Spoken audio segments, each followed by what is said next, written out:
रामायण हमारे जीवन का हमें मार्गदर्शन कराती है। गोस्वामी जी ने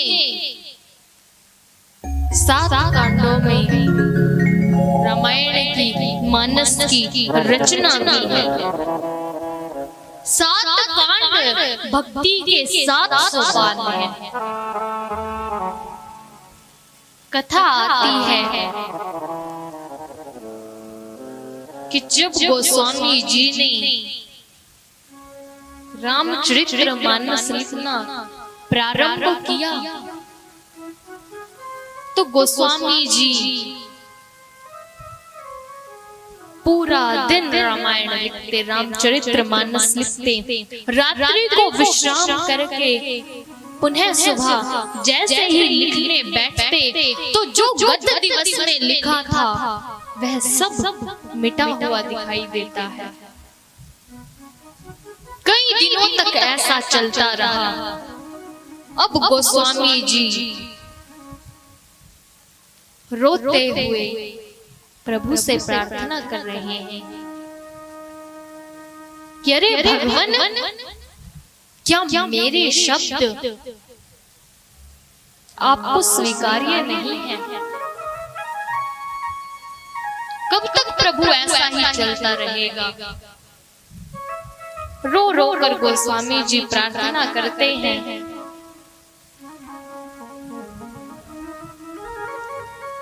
उसके बाद कुछ दिनों के बाद शंकर जी स्वप्न में आते हैं और गोस्वामी जी को बताते हैं। कहते हैं, अरे गोस्वामी जी, आप एकदम गांव की सरल बोलचाल में ग्रंथ लिखना प्रारंभ कीजिए, क्योंकि आगे ऐसा समय आएगा कि जब कोई संस्कृत पढ़ नहीं पाएगा, बोल नहीं पाएगा, तब फिर रामचरितमानस को कौन जान पाएगा? तो इसलिए आप गांव की सरल बोलचाल में ग्रंथ लिखिए। शंकर जी का आदेश मानकर श्री तुलसीदास जी रामचरितमानस गांव की सरल बोलचाल में लिखना प्रारंभ करते हैं। उसके बाद गोस्वामी जी ने रामचरितमानस की रचना की है। गोस्वामी जी लिखते हैं, अधम अधम अधम अति नारी,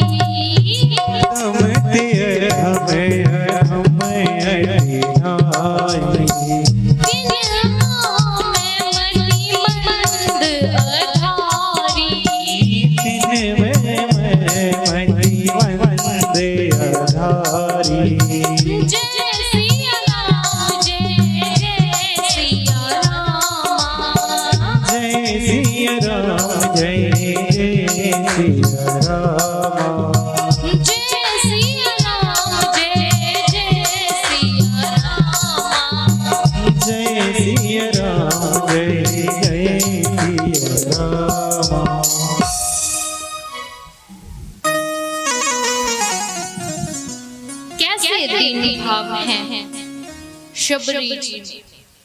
अब कई लोगों को यह शंका रहती है कि हमें भगवान कैसे प्राप्त होंगे? हम तो संस्कृत बोलना ही नहीं जानते, पढ़ना ही नहीं जानते।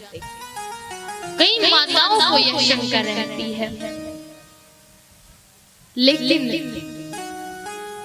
हमने तो आज तक जितने भी लोगों को सुना कि प्रभु प्राप्त हुए हैं,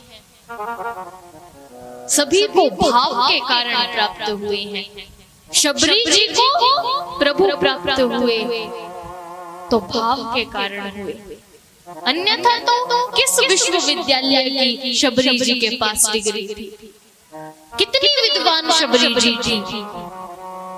जब भगवान शबरी जी के पास आए तो शबरी जी ने तो कहा, मैं तो ये भी नहीं जानती कि आपकी पूजा किस प्रकार से करनी है। शबरी जी के पास कोई डिग्री नहीं थी, लेकिन फिर भी प्रभु के दर्शन हुए। जितने भी भक्तों को प्राप्त प्रभु हुए तो भाव के कारण हुए।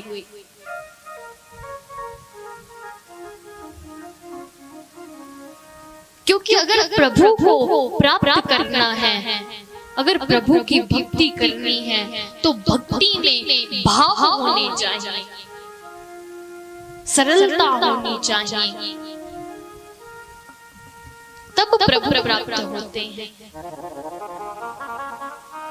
अगर यही शंका है कि भगवान तो केवल विद्वानों को प्राप्त होते हैं, हमें प्रभु कहाँ प्राप्त होंगे, तो इस शंका को यही छोड़ दीजिए और भाव से प्रभु की भक्ति कीजिए, तब प्रभु प्राप्त होंगे। ऐसा बताया गया है। और प्रभु तो बड़ी जल्द कृपा करते हैं।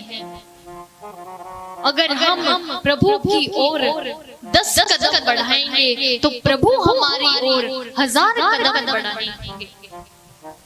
तो बस जब समय मिले प्रभु की भक्ति करो, भाव से करो, भक्ति में भाव होना चाहिए।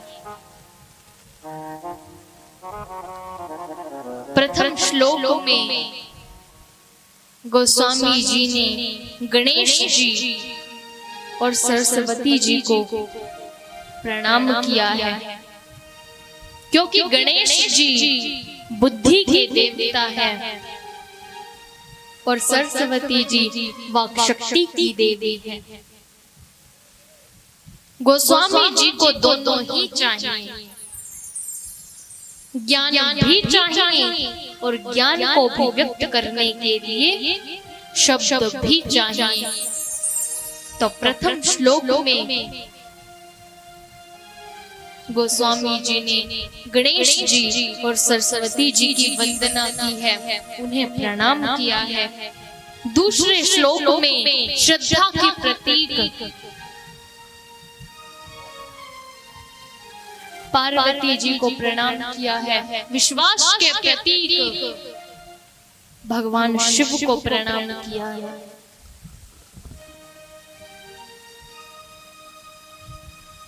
क्योंकि विश्वास और श्रद्धा का जब तक मिलन नहीं होगा तब तक जीवन में भक्ति नहीं आएगी। इसलिए प्रभु का अवतार गोस्वामी जी तब तक नहीं करवाते जब तक भगवान शिव और पार्वती जी का विवाह नहीं होता, क्योंकि जब तक श्रद्धा और विश्वास का मिलन नहीं होगा तब तक प्रभु का अवतार कैसे होगा। तो इसलिए गोस्वामी जी कहते हैं कि श्रद्धा लेकर कथा सुनने के लिए आइए, क्योंकि कथा श्रद्धा का विषय है, बुद्धि का विषय नहीं।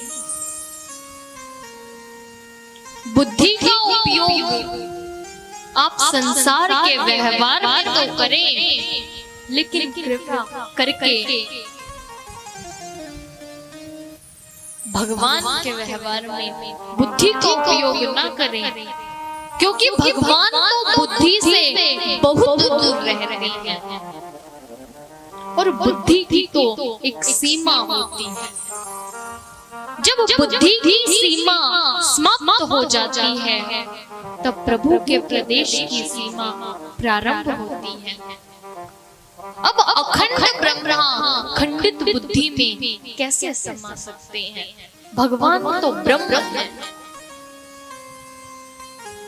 तो इसलिए बताया गया है कि कथा में बुद्धि का उपयोग ना करें, क्योंकि भगवान बुद्धि से बहुत दूर रहते हैं। आगे के श्लोक में गोस्वामी जी ने श्री वाल्मीकि जी और श्री हनुमान जी दोनों को एक साथ प्रणाम किया है। दोनों को एक साथ प्रणाम इसलिए किया क्योंकि दोनों ही मानस के गूढ़ रहस्यों के बारे में जानते हैं। इसलिए दोनों को प्रणाम किया।